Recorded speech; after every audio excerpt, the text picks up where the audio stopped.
Salut tout le monde. Et aujourd'hui, on va enfin pouvoir faire une vidéo qui me tenait vraiment à cœur depuis longtemps. C'est de comparer un sac de para avec un sac de base jump. C'est parti!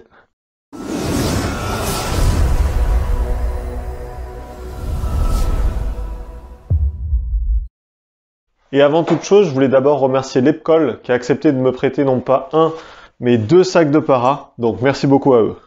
Et avant toute chose, j'avais envie de faire quelque chose, c'était de peser les sacs. C'est un truc que j'ai toujours voulu faire et que j'ai jamais pris le temps de faire. Donc on va essayer.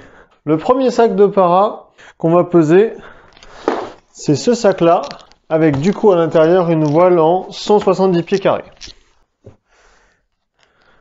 Et on est là du coup à 9 kg pour ce sac-là. Le sac suivant, dans lequel on a une voile en 120 pieds carrés. Et là, on a un poids du coup de 6,9 kg. Et enfin du coup, mon sac de base jump, dans lequel on a une voile de 260 pieds carrés, donc beaucoup plus grosse. Et là, on a donc un poids de... génial, 4,7 kg.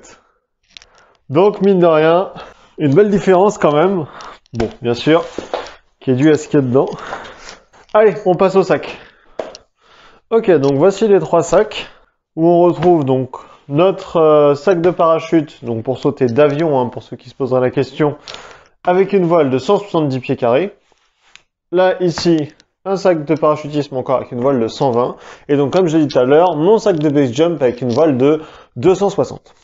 Alors déjà, dans un premier temps, en regardant tous ces sacs, on voit déjà qu'il y a une grande différence au niveau de la face arrière. On voit que c'est pas du tout fait de la même chose. On voit qu'ici, on a plusieurs rabats à différents endroits, plusieurs groupes de rabats, alors qu'ici, on a l'impression d'avoir que des grands rabats. On voit bien, notamment grâce à ces 2 pans latérales ici. Alors, en effet, ça c'est dû à la conception, le fait que, en base jump, on va utiliser qu'une seule voile, alors qu'en parachutisme, on va en utiliser 2. Je pense que je vous apprends rien pour la plupart, mais ceux qui ne savaient pas, c'est fait. Donc ici, si on regarde, en fait, on va vraiment avoir un seul et même grand container avec lequel on va trouver, donc ici, un rabat latéral, ici, un autre rabat latéral, ici, là, cette partie-là, c'est un autre rabat, c'est le rabat inférieur, et ici, un rabat supérieur. Et c'est tout. Sur un sac de parachutisme comme ici, on va trouver plusieurs groupes de rabats. On va avoir donc sur le bas du sac la voile principale, qui sera donc elle fermée et tenue par 4 rabats. On peut regarder en enlevant le petit cache. On a donc le rabat supérieur ici, les rabats latéraux ici et le rabat inférieur qui est ici. Et pareil ici, on va avoir le rabat supérieur qui ici est en dessous, les rabats latéraux qui sont ici et là, et le rabat inférieur. Donc en fait, le système de rabat est en réalité le même, sauf qu'en parachutisme, on va compacter la voile sur le bas du sac, et du coup, on va venir la fermer sur la partie basse du sac. Parce que du coup, sur la partie haute du sac, on va à nouveau avoir un groupe de 4 rabats. Alors, on peut regarder ici, hein. C'est là où on va avoir la voile de secours, et on va bien retrouver donc un rabat ici, un rabat à ce niveau-là, et les rabats de la voile de secours, alors qu'on ne verra pas bien ici, mais qui viennent se refermer de façon latérale, donc de la même façon. Et c'est également ce qu'on verra ici. Hop, un rabat dessus, un rabat à ce niveau-là, et les rabats en dessous. Alors attention, hein, si vous voulez regarder ça sur vos sacs, ou sur les sacs de la drop zone, attention quand vous manipulez le rabat du secours, hein, de ne pas ouvrir le secours, parce que ça, c'est seulement les personnes qui sont certifiées plieurs secours qui peuvent venir ouvrir ce compartiment-là. D'accord? Vous pouvez ouvrir le compartiment de la voile principale, mais pas le compartiment de la voile de secours. Ok, maintenant regardons plus en détail comment ces sacs sont fermés. Donc on voit que ça va être la même chose sur les sacs de parachutisme, hein. On va venir fermer les 4 rabats inférieurs qu'on a vus tout à l'heure avec une aiguille qui est ici et ici. Alors on voit déjà comment le sac se ferme, l'ordre des rabats. On voit que c'est pas le même entre les deux. Et la position de l'aiguille, la position de la drisse, etc. Donc ça, il faut regarder sur la documentation du constructeur. Ok, maintenant on va regarder sur le sac de base. Et sur le sac de base, on va voir déjà que c'est un petit peu différent. Parce que là, on va pas retrouver une aiguille, mais on va retrouver bien 2 aiguilles. Une sur le haut ici, une sur le bas ici. Alors pourquoi cette différence? En réalité, dans l'évolution des sacs de base jump, dans les années 80, au départ, on fermait le sac avec un scratch. Donc c'était utilisé notamment pour les sauts à basse altitude. Il s'avère que quand on a commencé à faire des sauts assez longs, où il y avait de la traque, où il y avait de la vitesse, bah, le scratch c'était quand même pas top parce qu'il y avait des ouvertures prématurées. Et donc du coup, ils ont amélioré le concept et on en est arrivé à faire, bah, comme sur les sacs de para, une fermeture avec une seule aiguille. Donc il y avait une aiguille au centre qui venait fermer les 4 abats. Sauf que du coup, ça faisait quand même beaucoup de tension sur le loop avec cette aiguille. Ça pouvait gêner un petit peu au niveau de l'ouverture apparemment. Et du coup, il est venu ce système à 2 aiguilles qui permet, en plus de répartir la tension sur les aiguilles, et bien du coup de permettre au sac, comme on le ferme en 2 points, on va lui donner une forme un peu plus aérodynamique, un peu plus esthétique, un peu plus allongée, et donc plus confortable, plus pratique pour le saut de base. Ok. Ensuite, qu'est-ce qu'on peut regarder sur ces sacs-là? Au niveau de la ligne d'extraction. Donc si on regarde sur les sacs de para, hein, on va avoir ici et là la drisse qui est cachée sous le rabat inférieur, hein, ici, à ce niveau-là, hop, qui va sortir. Toc. Pareil ici. Toc. Et au bout de cette drisse, on va trouver l'extracteur qui va nous permettre du coup d'ouvrir notre parachute. Hop, on a ici, on a l'autre qui est là. Hop, là on voit déjà qu'on n'a pas les mêmes tailles d'extracteur entre les deux sacs. Hein. On a un qui est quand même vachement plus grand que l'autre. Celui-là est assez grand, mine de rien, je suis surpris. Et du coup, sur un sac de base, c'est la même chose. On va cacher la drisse sous le rabat inférieur. Et au bout de cette drisse, on va venir retrouver l'extracteur. Hop, qui va venir ouvrir notre voile. Donc à ce niveau-là, ça reste le même principe, c'est-à-dire c'est vraiment, on vient faire courir la drisse le long du rabat inférieur et on vient ranger l'extracteur comme en parachutisme, exactement pareil. Une différence notable, alors là je suis assez surpris de la taille de cet extracteur-là, parce qu'il me paraît assez grand pour du parachutisme en fait. Parce que du coup en général en base jump, on va utiliser donc différentes tailles d'extracteurs en fonction de la hauteur à laquelle on va sauter. Et donc en général, les extracteurs en base jump vont varier d'une taille 36, alors ça c'est un 36, jusqu'à, j'ai déjà vu des 52. Pour moi, le plus gros que j'ai à disposition, hop là, un beau bébé. Et donc ça c'est un 46. Donc vous voyez déjà la taille hein, par rapport aux autres extracteurs. Donc ça, plus on va sauter bas, plus on va vouloir un extracteur qui soit gros. Et donc là, ça c'est notamment l'extracteur que j'utilise pour les sauts glisseurs bas. Et ça c'est un 46, comme je l'ai dit tout à l'heure, ça peut aller jusqu'à 52. Donc là on voit déjà que niveau taille, ça n'a plus rien à voir avec les autres. Hop. Et du coup en parachutisme, on aura tendance à trouver des extracteurs en général plus petits. Donc là il s'avère qu'à mon avis ça c'est un 36 aussi hein, du coup. Mais en général, moi j'ai plus tendance à avoir des extracteurs qui sont dans les 32, 34. Une petite différence.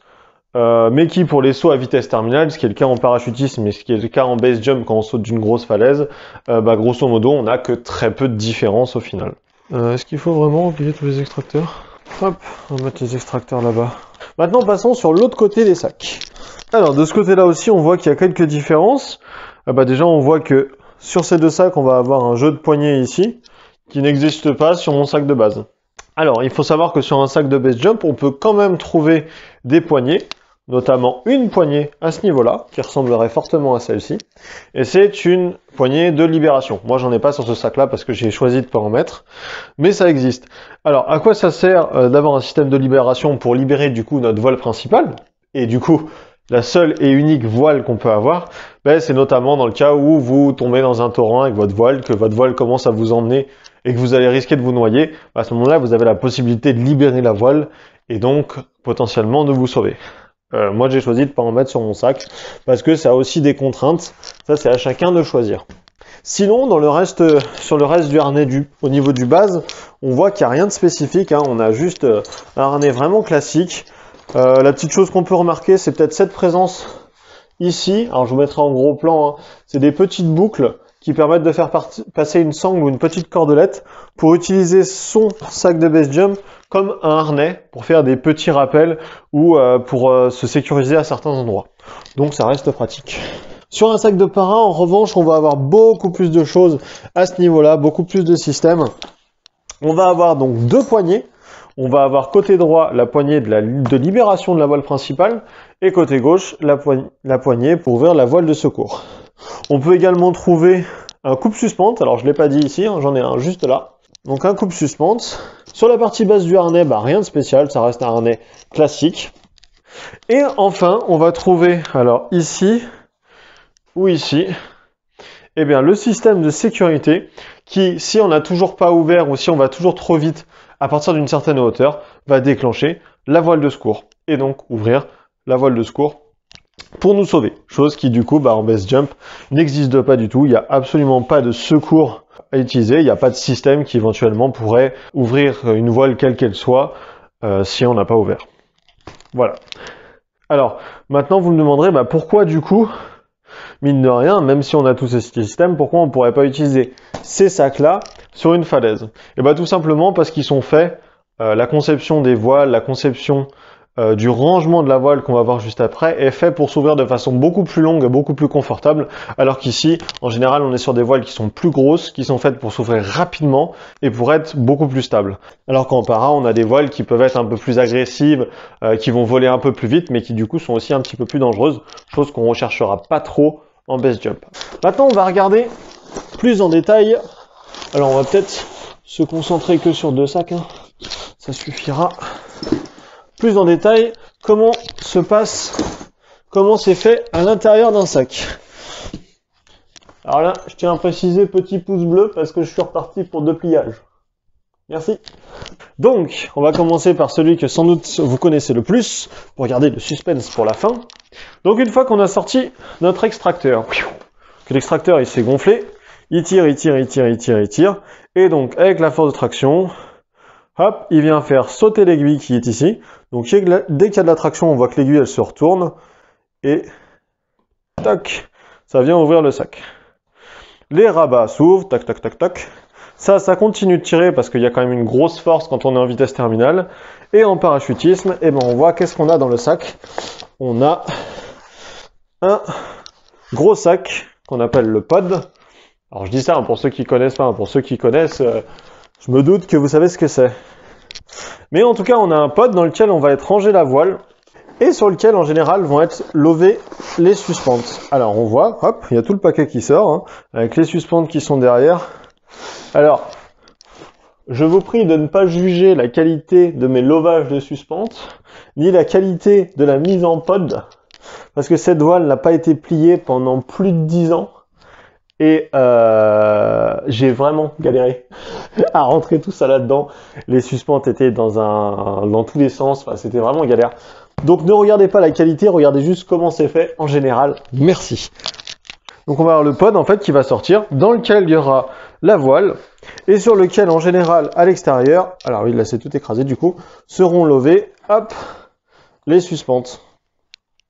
Et donc en tirant tout ça, les suspentes vont se délover petit à petit, la voile va sortir, le glisseur va descendre, et puis tout va s'ouvrir normalement.